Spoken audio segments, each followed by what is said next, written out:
I have one question for you. That is, since now we have already suspended IWT, Indus Water, and in response, they have suspended now the Simla Agreement. Now, what could be the possibilities due to this suspension of Simla Agreement that the Pakistan can undertake something similar operation like Kargil? First of all, you are talking of two issues, separate issues, and I'll tell you the answer to both. As far as Shimla agreement is concerned, and I explained to you that Pakistanis want to go back to the ceasefire line. Okay, all right. Okay. So they want to go back to the ceasefire line. It's an entirely different game. It has nothing to do with Kargil. And honestly, I don't want to say it very openly. What I am saying is that please think, if for so many years in all the wars that we have fought with Pakistan, we could not obliterate the military line. Now when the Chinese are behind them and they attack Kashmir, please think what will happen. It is not Kargil. That's one. Second part is about the Indus Water Treaty. There is a Chinese analyst, he's not really an analyst, he's a guy who's embedded in the Communist Party top leadership, a fellow called Dr. Victor Gao. He used to be the interpreter of Deng Xiaoping. He came on Indian televisions to make the point very categorically that don't underestimate China's partnership or China's backing to Pakistan. And he threatened very clearly, unequivocally. He said that if India does anything with the water, then you are in the middle, Pakistan is below, we are holding the, वहाँ पे जो glaciers हैं, they bring the water to Brahmaputra, वहीं से ही Indus भी आती है नीचे. सो कहने का मतलब ये है, देखिए, I am talking not as a, मतलब I am talking as a independent analyst.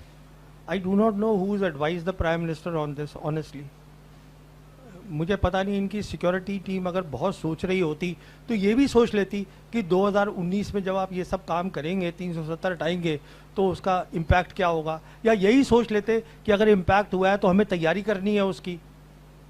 तो अब मैं इसके आगे आपके ओपन फोरम पे क्या बता सकता हूँ. मैं कहने का मतलब ये है कि ये एक हिंदुस्तान में, I can tell you as far as foreign policy is concern, let me say digress a bit on foreign policy. मैं ये कह रहा था कि फॉरेन पॉलिसी में we should take the opportunity of geopolitics, जो पहले नहीं थी हमारी फॉरेन पॉलिसी में. और वो अपॉर्चुनिटी क्या है? अपॉर्चुनिटी ये है आज हमारे पास, हम ग्लोबल साउथ कंट्री हैं, हमारा नेबर चीन है, रशिया हमारा ट्रेडिशनल फ्रेंड है. चीन और रशिया जो दोनों हैं वो ऐसे जुड़े पड़े हैं दोनों, वो हटेंगे नहीं, because their visions are aligned for the new world order. तो हमें उनके साथ होना चाहिए. Why do we play the zero sum game? Foreign policy का मतलब ये होता है, prime minister himself has said 80 crore लोग जो हैं they are below poverty line. तो वो ठीक है, आपने बोल दिया कि साहब हमारी $4 ट्रिलियन जीडीपी है. जीडीपी होता क्या है? जीडीपी का सिर्फ मतलब ये होता है कि एक साल में आपकी गुड्स और सर्विसेज का जो आउटकम होता है, दैट इज योर जीडीपी. आपकी पॉपुलेशन ज्यादा होगी तो जीडीपी ज्यादा होगी. पर कैपिटा इनकम देखिए ना आप, आपकी ब्रिक्स कंट्रीज में सबसे कम है. फॉरगेट ब्रिक्स, वो जो पार्टनर कंट्री है उनमें भी कम है, आप देख लीजिएगा. मेरे कहने का मतलब ये है कि हमें बहुत कुछ हम उनसे, चाइना से सीख सकते हैं इन द मैन्युफैक्चरिंग सेक्टर. हमारी मैन्युफैक्चरिंग खत्म हो चुकी है आज, that is the truth.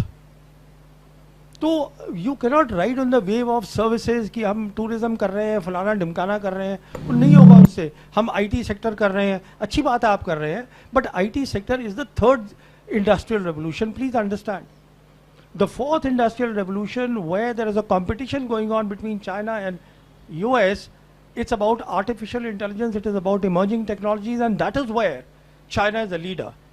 And there is plenty that the Russians are learning from Chinese. मिसाल के तौर पर Huawei 5G जो है वो आज रशिया में है, हमारे पास भी आई थी 5G. I spoke to the then secretary जो थी डिपार्टमेंट इसके अंदर इलेक्ट्रॉनिक्स की, and she told me very categorically कि हमने 5G को टेक्निकल ग्राउंड्स में नहीं हटाया है. We couldn't find any fault on the technical grounds. It was a political decision. तो मैं कहने का मतलब ये है कि देखिए, फॉरेन पॉलिसी, डिफेंस पॉलिसी, मेरे हिसाब से फॉरेन पॉलिसी आप अपनी बेहतर कर सकते थे। जियो पॉलिटिक्स की अपॉर्चुनिटी लेके आज भी आपके पास है। अभी आप ब्रिक्स में जा रहे हैं, बात करिएगा, उसको ठीक करिएगा। ये जीरो सम गेम छोड़ दीजिएगा। वो दुनिया नहीं मान रही है। आज दुनिया, आप देखिएगा 2030 में जो दुनिया बनेगी वो रियल दुनिया होगी 80%, बिकॉज इमर्जिंग टेक्नोलॉजीज, आपको शायद मालूम नहीं होगा, अफ्रीका के अंडर, अफ्रीका में there are 7 countries, 7 emerging technologies out of the 20 in the world which are on the African continent. तो हम क्यों नहीं कर सकते ये सब कुछ? अब आप कहेंगे कि साहब वो सिक्योरिटी कारण से हम इसको नहीं आने देंगे, उनका सामान नहीं आने देंगे, हम डायरेक्ट फ्लाइट्स नहीं करेंगे। अभी उनका वो आया हुआ है vice foreign minister Sun Weidong, he sitting in Delhi, Chinese का, और उनकी डिमांड ये है कि साहब आप डायरेक्ट फ्लाइट करिए। उसका क्या मतलब है कि जो आपका बिजनेस है, जो हमारे छोटे बिजनेस वाले हैं, वो डायरेक्ट फ्लाइट होगी तो वो आराम से आके काम कर सकते हैं वहाँ पे, कि वो सिक्योरिटी ग्राउंड है। अरे बाबा, सिक्योरिटी ग्राउंड है तो आप अपनी साइबर सिक्योरिटी अच्छी कर लीजिए। सब मुल्क यही कर रहे हैं। ऑस्ट्रेलिया जो है, it is part of AUKUS, but Australia भी जो है उसने भी रियलाइज़ किया है कि मुझे सामान खरीदना है चाइना से। ट्रंप जो he was riding a high horse, he is also come down. जब उन्होंने कहा है कि हम रेयर अर्थ मिनरल्स और मैग्नेट्स नहीं देंगे तुम्हें, तो बात खत्म हो गई। फिर उनकी टर्म्स मान ली है ट्रंप ने। तो कहने का मतलब ये है, आप समझिए इस बात को। व्हेन आई से आप, this is for the government of India to realise that China today, you are not in a competition with China. You should look at cooperation with a mutual cooperation, जिसमें आपका भी फायदा हो, उसका भी फायदा हो। I am not saying that उनका पूरा फायदा हो, but there are so many areas, I can list 10 of them, जहाँ हम दोनों काम कर सकते हैं, हमारा भी फायदा हो सकता है। तो पहले आप डायरेक्ट फ्लाइट तो खोल लीजिए। I am sorry, your question was something else, I digressed. Uday Jadhav, now welcome. Sir Uday बात कर रहा हूँ। हाँ सर, एक सवाल है। आपने कहा कि ऑपरेशन सिंदूर अभी पॉज हुआ है, तो ये पॉज हुआ ऑपरेशन सिंदूर प्ले कब हो सकता है, किस सिचुएशन में प्ले हो सकता है? और दूसरी बात है, क्या सच में ऑपरेशन सिंदूर में हमारे कुछ फाइटर जेट क्षतिग्रस्त हुए थे क्या? कितनी सच्चाई है इसमें, जरा बताइए। अगर मैं आपको बताऊंगा कितने हुए हैं ना, तो सरकार मेरे पीछे पड़ जाएगी। तो वो, तो उस बात को छोड़ दीजिए आप अभी फिलहाल। तो कहने का मतलब ये है, ये पॉज का मतलब क्या है कि दोनों में से कोई भी साइड पॉज लिफ्ट कर सकती है। और मेरी सोच ये है कि पाकिस्तान करेगा, चीन से सलाह मशवरा करने के बाद। हमें करने की ज़रूरत नहीं है। अच्छा, को हमारे बहुत सारे एनालिस्ट हैं जो बोल रहे हैं, हमारे I heard our former national security advisor and so many analysts in the country that Operation Sindoor was a very good thing and we should do more of these Operation Sindoors. It should be like mowing the lawn. आप बार बार करेंगे तो they'll be deterred. अरे बाबा, अगली बार करेंगे, it is full-fledged war because you have brought the threshold of war very low. What is this new normal? New normal का मतलब ये है, पहले जो मसला सीज फायर जब उठता था तो वो लाइन ऑफ कंट्रोल पे सीमित होता था। अब आपने क्या कर दिया है, न्यू नॉर्मल जो प्राइम मिनिस्टर मोदी ने डिक्लेयर किया है, that means now you will have drones and more than that you will have missiles, all missiles except for those missiles which have been listed और properly air marked for the nuclear role. बाकी बहुत सारी long range missiles हैं, cruise missiles हैं, air launch ballistic missiles हैं, बहुत सारी missiles हैं। तो आप अब डीप टारगेटिंग कर सकते हैं, आप सिटीज़ को बर्बाद कर सकते हैं। अब आप खुद सोचिए, आपने थ्रेशोल्ड कितना कम ले आए हैं आप उठाकर। इसका मतलब आप एक और भी काम करिए अब आप, जो सरकार नहीं सोच रही है। आप लिखिए अपने आर्टिकल में कि now we need to protect our key areas. हमारी बॉम्बे की रिफाइनरी, उसको प्रोटेक्ट करने की ज़रूरत है। हमारी और वनरेबिलिटीज़ जो हैं, national vulnerabilities, they need to be protected because you have created this new normal. वो जिस दिन वो उठाएगा वो दूसरा। और इसमें क्या होता है हमारे मुल्क में, जब कोई चीज़ होती है 4-5 दिन के बाद, उसके बाद दिन द कॉम्प्लेसेंसी सेट्स इन कि चलो यार वो तो हो गया, बात रफा दफा हो गई। अब गेम तो अब शुरू हुआ है। तो आप उसको प्लीज़ अपनी एयर डिफेंस को, now you have a major responsibility not only along the Jammu and Kashmir and the right till the Gujarat, your entire population which is close to the border, you need to provide them shelters, underground shelters. Along with that, you have to protect all your vulnerabilities, because he has the reach to fire the missiles. नहीं भी है तो उसको China दे देगा. China का फायदा है इसमें.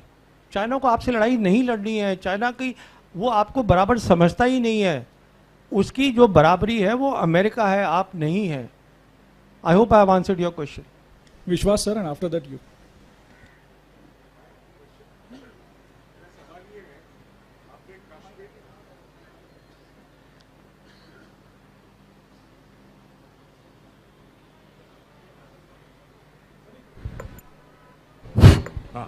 आपने ये कहा कि आखिर Kashmir is in danger now. उसके पहले आपने कहा कि लाइन ऑफ कंट्रोल अब वो ख़त्म हो गया है. और 370 की आपने जो बात की, तो 370 हटने के बाद वो पूरा कश्मीर, वहाँ का जो पीक ऑफ हिमालय या जिसको हम सियाचिन कहते हैं, जो मिसाइल के लिए सबसे अच्छा, जो हमारा इंदिरा गांधी जी ने एग्रीमेंट किया था प्रोटेक्शन के लिए, तो उसको टूटने के बाद 20 ईयर्स का एग्रीमेंट, 370 हटने से देश खतरे में आया. ये एक बात, लाइन ऑफ कंट्रोल खत्म हो गया और चाइना गलवान तक आ गया. ये कितना रिस्की है, और हमारा सियाचिन वो अब हमारे हाथ में जाएगा या चाइना के हाथ में जाएगा? देखिए, अगर आप नक्शे पे कैजुअली सरसरी तौर पे नज़र मारिए, मैंने अपने दफ्तर में क्या किया है, बड़े बड़े नक्शे जो भी मिलते थे कमर्शियल, मैंने हर एक चीज़ के लगा रखे हैं. जैसे कि मैं देखता रहा हूँ दुनिया में क्या हो रहा है, इधर उधर क्या हो रहा है. That is my job. तो आप ये देखेंगे जो सियाचिन है, it is sandwich today. Because एक तो चीन, जैसे मैंने आपसे कहा था, ये हमने जब हम माने नहीं, ये आपको ये थोड़ी सी बात और बताता हूँ मैं, वेरी इंपॉर्टेंट. ये जब हमने हमारे अमित शाह जी ने कहा कि Aksai Chin is the part of Ladakh UT, उन्होंने ये बोला, और जब जिम्मेदारी ले ली शी जिनपिंग ने पाकिस्तान की भी, Xi Jinping came for the second informal summit with prime minister Modi in Chennai Mahabalipuram in October 2019. और जो एक खास बात शी जिनपिंग ने रिक्वेस्ट करी प्राइम मिनिस्टर से, जिसको हमारी मीडिया ने बताया ही नहीं, जो कि हिंदू का जो कॉरेस्पॉन्डेंट था चाइना में, उसने लिखा, मैंने वहाँ से देखा. Wang Yi, foreign minister था, who was part of that second informal summit. Xi Jinping told Prime Minister Modi that if you want peace in South Asia, you have to look at the triangular peace. Peace between China, Pakistan and India. अच्छा, वो piece कैसे हो सकती है?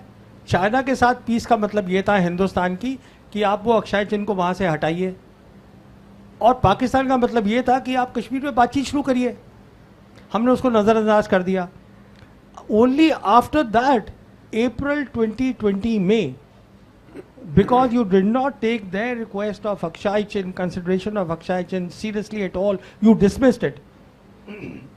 They came in East Ladakh, and today they are sitting at most places close to their November 1959 line. तो आज क्या हुआ है, ईस्ट लद्दाख में वो बैठे हुए हैं, दूसरी तरफ पाकिस्तान बैठा हुआ है, बीच में सियाचिन है. But this is not all. Siachen में हमारी ऑयल पाइपलाइंस हैं. हमारे जो लड़के हैं, they are sitting at passes like Siala, Bilafondla, they are 15,000 feet, उस पर बैठे हैं लड़के. तो वो kerosene is the life line, उसकी पूरी विजिबिलिटी चाइनीज को है. तो वो जिस दिन करेंगे कश्मीर की बात, पहले वहीं से शुरू होगी. I want to ask 3 questions. Sir, I'm really sorry to interrupt you, but just ask one question because there are many other people who want these to. are all related questions. I understand that, sir, but we'll come to that. एक question ये है कि belt and road का जो काम, जो Gwadar port से connected है एक्चुअली, तो ग्वादर पोर्ट का तो काम बंद पड़ा हुआ है.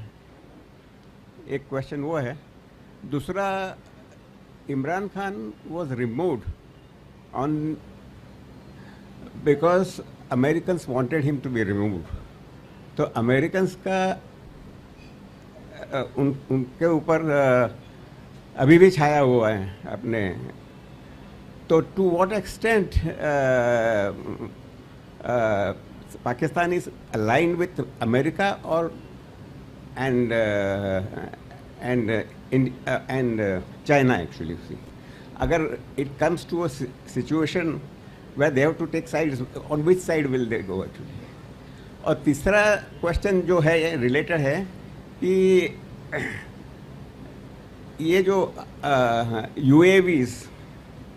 UAVs का जो रशिया और उसमें जो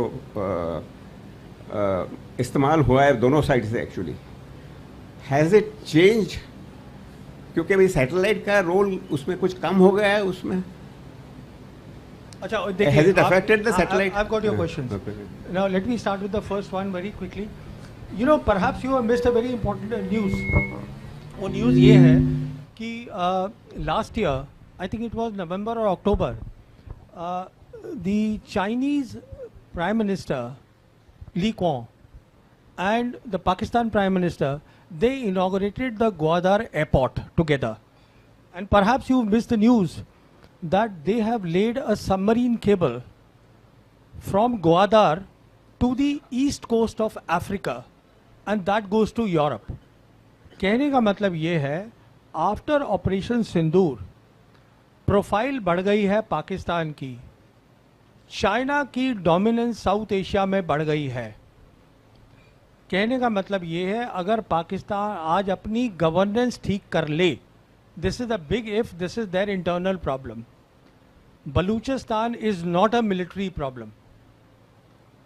if they can get their governance correct, and that is what the Chinese have been telling them for a long time, then their geopolitics आप देखिए कहाँ जा रही है. आप वहाँ से खड़े होके ग्वादार से you see the entire West Asia, what they call Middle East, you see the Central Asian republics, और कश्मीर जो है अगर आप ध्यान से देखिएगा तो वो सेंट्रल एशियन रिपब्लिक्स के साथ लैंडलॉक्ड है. तो इंडिया को तो वो स्ट्रेटेजिकली बिल्कुल अलग कर सकते हैं. That is the answer to your first question. Second question आपका पॉलिटिकल है, मैं पॉलिटिकल सवालों के जवाब नहीं देता. थर्ड क्वेश्चन आपका है यूएवीज के ऊपर. देखिए, यूएवीज का अलग रोल है, सैटेलाइट का अलग रोल है. They are not aligned, you know, they are entirely different. In fact the future of UAV is artificial intelligence in UAVs where. अच्छा, आपको एक और बात बताऊं, पिछले हफ्ते president Putin has announced that we are now building a robotic army as a separate arm. तो मैंने एक किताब लिखी है, The Last War, that came out in 2022, where I have shown a scenario that how the humanoid robots will be there in the battlefield, और ये सब मुकम्मल होगा in the next 2-3 years, because the Chinese and the Americans today are leading in humanoid robots, that along with driverless cars, and the third thing जिसको आप सोच नहीं पाएंगे, Chinese have started a new thing called low earth economy. उसका मतलब ये है कि ज़मीन से लेके और 1 किलोमीटर की हाइट तक, now they are using that for economic purposes like robo taxis, and they are saying that by 2030 this will give them $20 billion. तो देखिए ये क्या होता है टेक्नोलॉजी में, पहले आपको आइडिया चाहिए होता है, इमेजिनेशन चाहिए होती है, then you work on that. That is how you innovate. Chinese are doing it.